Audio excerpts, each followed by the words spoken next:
জনসংখ্যার চাপে পৃথিবী এখন প্রায় নাভিশ্বাস দশা, পাল্লা দিয়ে বাড়ছে এই হার। তাই তো বিশ্বের বিভিন্ন দেশ জনসংখ্যা নিয়ন্ত্রণে রাখতে রীতিমতো লড়াই করছে, হাতে নিচ্ছে নানা উদ্যোগ। তবে এর বিপরীত চিত্রও কিন্তু আছে। জনসংখ্যা বিস্ফোরণের এই যুগে এমন একটি দেশ আছে যেখানে গত প্রায় ১০০ বছরে জন্ম নেয়নি একটি শিশুও। আরও অবাক হবেন যখন শুনবেন দেশটিতে কোনো হাসপাতালও নেই।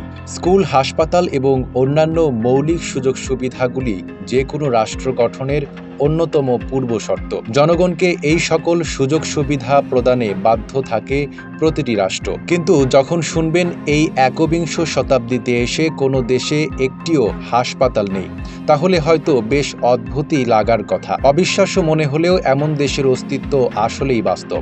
সানবিট সব দিবে সামাল। সানবিট ম্যাজিক প্রেস, ডিশওয়াশিং এর মাথা ঘোরানো সলিউশন।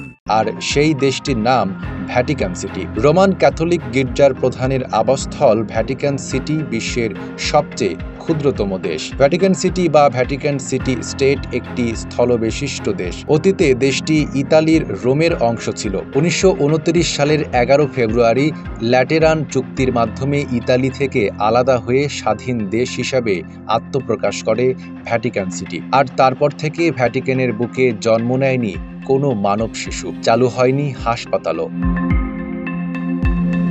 ধারণা করা হয় যে দেশটির ক্ষুদ্রতম ভৌগোলিক আকারের কারণেই সেখানে কোনো হাসপাতাল চালু করা হয়নি। ভ্যাটিকান সিটি মূলত রোম শহরের মধ্যে একটি ক্ষুদ্র ছিটমহল, যা মাত্র ০.৪৯ বর্গ কিলোমিটার জুড়ে বিস্তৃত। চিকিৎসার প্রয়োজন হলে দেশটির নাগরিককে ইতালির বিভিন্ন ক্লিনিক ও হাসপাতালে স্থানান্তরিত করা হয়। এ কারণেই স্বাধীনতার পর থেকে ভ্যাটিকান সিটিতে কোনো শিশু জন্মগ্রহণ করেনি, কারণ গর্ভবতী মহিলারা রোমে হাসপাতালগুলোতে সন্তানের জন্ম দেন। আর এখান থেকেই স্পষ্ট হয় কেন বিগত প্রায় ১০০ বছরে ভ্যাটিকান সিটিতে কোনো শিশুর জন্ম রেকর্ড করা হয়নি।